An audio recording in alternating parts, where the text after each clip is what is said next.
Le, alam mo na. Nalaman ko, nagpindot ka na. Ano na naman kaya yung naniningil na yon? Lele! Oh no! O si Mang, kanina pa kita hinihintay. Ito na yung utang ko. Yung tubo neto ay. Mamaya hatid ko na lang. Baka marinok pa tayo ng asawa ko. Siguraduhin mo. Oo. Lele, ano na naman yan? Wala. Ikaw kasi si Mang, dito ka pa kasi tumatambay. Sige na, pumunta ka na din. Alam mo namang umuulan eh. Ikaw talaga magaling ka na eh. Alam mo, pag hindi ka nagbayad ngayon, isusumbong na kita sa asawa mo. O sige na, mauna na ako. O ano na naman yon? Wala yun. Nagtatanong kung saan daw yung bahay ni Hibyan. Siguraduhin mo, Lele. Kasi lahat ng utang natin, solve na. Kaya ikaw, Lele, ayaw ko ng utang.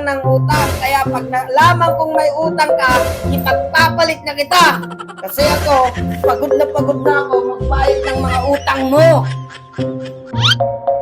Bakit? May pruweba ka ba? Ikaw, salita ka dyan ng salita ah. Ayang style mo, galawang ninja yan. Ewan ko sa'yo.